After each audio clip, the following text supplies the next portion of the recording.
Hello students, जय Hind. Biology master class में आपका आज फिर से स्वागत है। आज हम आपको क्लासिफिकेशन के अंतर्गत जिम्नोस्पर्म प्लांट के बारे में बताएंगे। जिम्नोस्पर्म प्लांट क्या होता है, जिम्नोस्पर्म प्लांट के लक्षण क्या है। तो सबसे पहले जिम्नोस्पर्म जो वर्ड है वो ग्रीक भाषा के दो वर्ड से लिया गया है। पहला जिम्नोस, जिसका मतलब होता है नेक्ड, और स्पर्मा, जिसका अर्थ होता है बीज। यानी कि जो जिम्नोस्पर्म प्लांट होते हैं उनमें जो बीज होते हैं वो नग्न होते हैं, नग्न बीजी पौधे होते हैं। जितने भी पौधे हैं वो नग्न बीजी होते हैं। इनके ऊपर यानी कि बीज के ऊपर किसी प्रकार का कोई भी आवरण या फल का निर्माण नहीं होता, कोई भी आवरण नहीं पाया जाता है और इनमें फलों का निर्माण भी नहीं होता है, फल वित्ती नहीं पाई जाती है। इस पर जो जिम्नोस्पर्म प्लांट है उसको देखा जाए तो ये स्पर्मेटोफाइट्स के अंतर्गत रखे गए, यानी कि बीजाणु उद्भिद के अंतर्गत रखे गए। ये जिम्नोस्पर्म और एंजियोस्पर्म दोनों वैसे ही होते हैं, यानी कि ये स्पोरोफाइट होते हैं। स्पोरोफाइट होते हैं।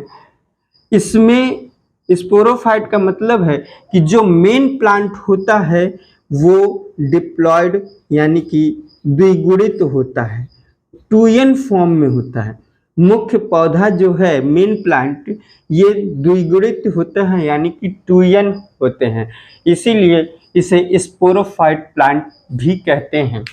इसमें जो अनावृत्त बीजी पौधे होते हैं ये जीरोफाइट्स प्लांट होते हैं, जंगल में या पर्वतों पहाड़ों पर ही पाए जाते हैं। इन्हें जीवित जीवाश्म कहा गया है क्योंकि ये मुख्यतः जीवित तो है लेकिन जीवाश्म के रूप में बहुत अधिक मात्रा में मिलते हैं, तो इस कारण से इसे जीवित जीवाश्म कहते हैं। जैसे कि इसके अंतर्गत मुख्य पौधा जैसे साइकस, गिंगो बाइलोपा और सेक्वा, ये जीवित जीवाश्म प्लांट हैं। इसके अलावा सिक्वा सेम्परवायरेंस, ये जो सिक्वा सेम्परवायरेंस पौधा है ये संसार का सबसे ऊंचा पौधा है, यानी कि पूरे संसार में सबसे अधिक ऊंचा प्लांट जो है वो अनावृत्त बीजी पौधे ही हैं, जिसके अंतर्गत सिक्वा सेम्परवायरेंस आते हैं।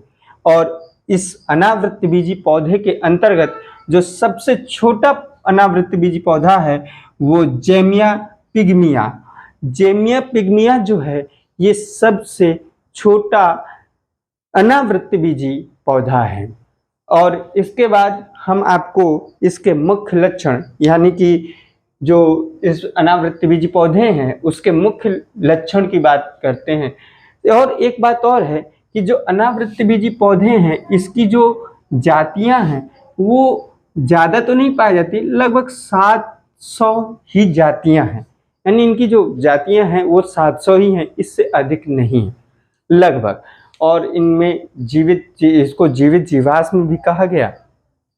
तो ये आपके जिम्नोस्पर्म के प्लांट के कुछ वो हो गए। अब हम आपको लक्षण के बारे में बताने जा रहे हैं, इसके लक्षण क्या हैं।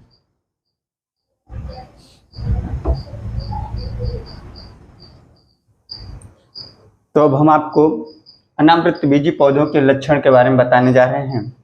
जो अनावृत्त बीजी पौधे होते हैं ये बीजाणु उद्भिद यानी कि स्पोरोफाइट होते हैं। स्पोरोफाइट का मतलब है कि इनकी ये जो मुख्य पौधा है ये द्विगुणित होता है, टूयन होता है, और ये बहुवर्षीय होते हैं तथा काष्ठी होते हैं। ये कई वर्षों तक जीवित रहते हैं और ये उडी होते हैं यानी काष्ठी होते हैं। पौधे मुख्यतः दो प्रकार के होते हैं, एक होता है साइकेट्स, दूसरा होता है कॉनिफर्स। साइकेट्स के अंतर्गत वे पौधे आते हैं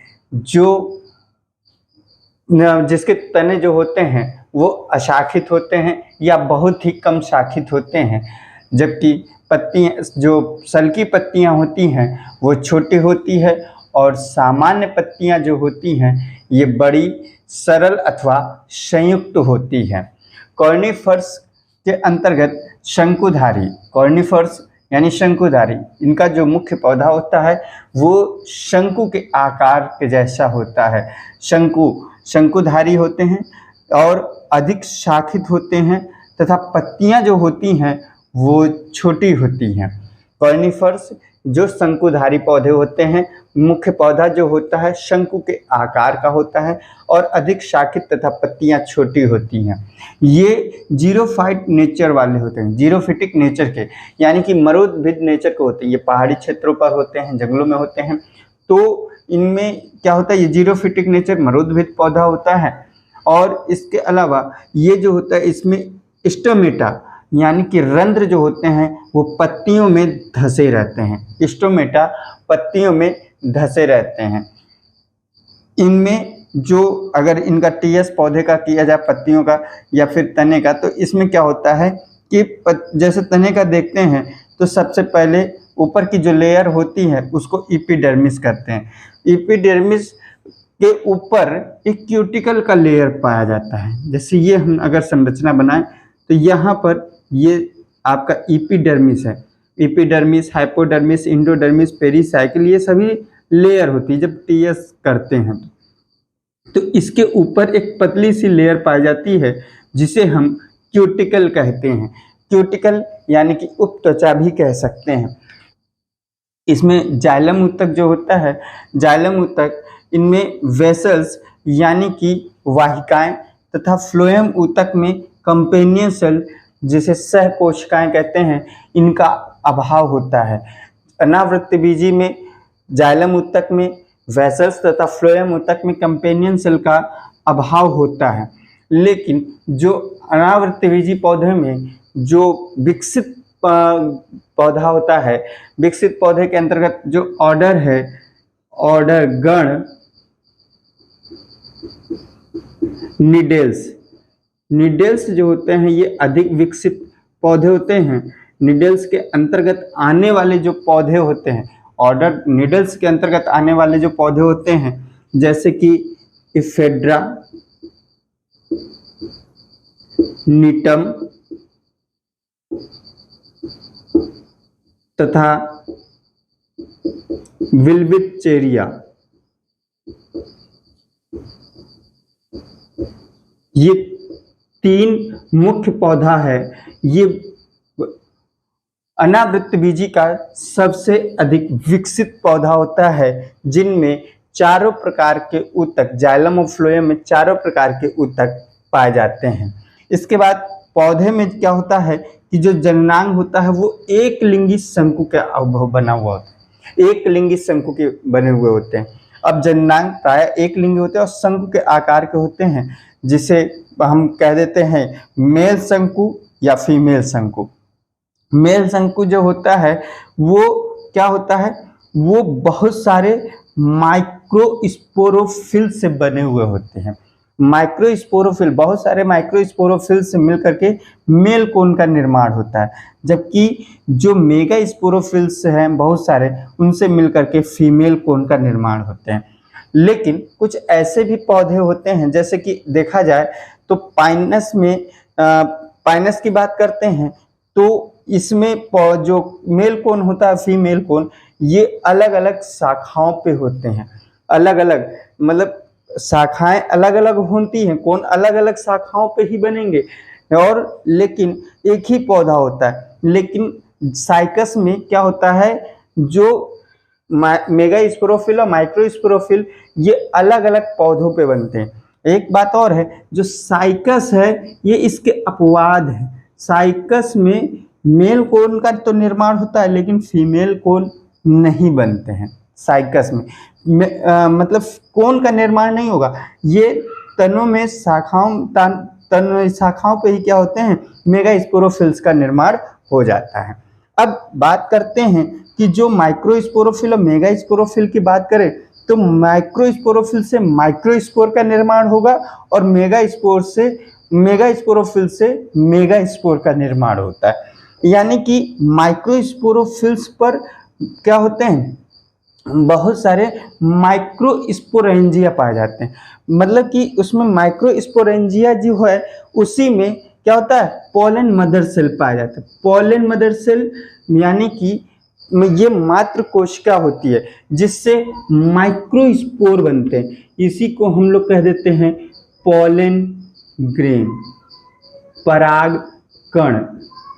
ये पराग कण कैसे बना, पराग कण कैसे बना, तो सबसे पहले देखा जाए तो पोलन मदर सेल्स में मियोसिस डिवीजन होगा, यानी कि अर्धसूत्री कोशिका विभाजन होता है। मियोसिस, अर्धसूत्री कोशिका विभाजन। मियोसिस के द्वारा क्या होगा, माइक्रोस्पोर बनेंगे। माइक्रोस्पोर को ही पोलन ग्रेन कह देते हैं। और ये अधिक मतलब कि ये जो होते हैं ये हैप्लॉइड होते हैं, क्योंकि ये पोलन मदर सेल्स है, ये 2n है। जब मियोसिस डिवीजन हुआ तो क्या हुआ कि n का निर्माण हुआ और इसके बाद यहाँ पर माइक्रोस्पोर बना जो कि अगुणित हो गए और पोलन ग्रेन बने, वही पोलन ग्रेन कहलाता है। और पोलन ग्रेन आगे चल करके वही मेल गैमेटोफाइट बन जाता है। तो जो माइक्रोस्पोर है वो मेल गैमेटोफाइट है। इसके बाद देखा जाए तो मेगास्पोरोफिल की बात करते हैं। मेगास्पोरोफिल पर उत्पन्न ओव्यूल्स जो होते हैं उस ओव्यूल्स के बीजांडकाय में, ओव्यूल्स के अंदर बीजांड पाया जाता है। बीजांडकाय में एक से अधिक मतलब कि उसमें एक मेगा स्पोर मदर सेल होता है। जिस तरह से इसमें माइक्रोस्पोर मदर सेल होता है, इसी तरह से इसमें क्या होगा, एक क्या होता है, ओव्यूल्स के बीजांडकाय में एक मेगा स्पोर मदर सेल होते हैं। और मेगा स्पोर मदर सेल्स में भी अर्धसूत्री कोशिका विभाजन होगा और अर्धसूत्री कोशिका विभाजन से यानी कि मेगा स्पोर का निर्माण होता है। एक बात और है कि जब ये अर्धसूत्री कोशिका विभाजन होगा तो मेगा स्पोर मदर सेल बनेंगे, जिससे सेल डिवीजन के द्वारा 4 मेगा स्पोर बनते हैं। लेकिन ऊपर के 3 जो मेगा स्पोर होते हैं वो डीजनरेट हो जाते हैं, नष्ट हो जाते हैं। केवल नीचे वाली सेल्स जो होती हैं, मेगा स्पोर जो होती है, वही मतलब वही क्रियाशील होती है, एक्टिव रहती है। इसके अलावा अगर बात करें ये एक्टिव है, यही मेगा स्पोर जो ये भी अगर देखा जाए तो ये यन है, ये अगुणित ये भी है, ये यन। अब यहाँ पर क्या हुआ, यही एन, ये जो अगुणित मेगा स्पोर है ये विकसित होकर के एक उति का निर्माण कर लेती हैं और यही उति फीमेल गैमेटोफाइट कहलाती है, या उसी को एंडोस्पर्म भी कह देते हैं। मतलब कि यहाँ पर एंडोस्पर्म अगर कहा गया तो किसको, मेगा स्पोर को। मेगा स्पोर विकसित हो करके एंडोस्पर्म या फिर उसी को फीमेल गैमेटोफाइट कह देते हैं। और एक बात यहाँ पर हमने देखा कि मेगा स्पोरोफिल पर के मतलब क्या होता है कि एक मेगा स्पोर मदर सेल पाया जाता है और कई सारे मेगा स्पोरोफिल्स मिल करके फीमेल कोन का निर्माण करते हैं, बहुत सारे।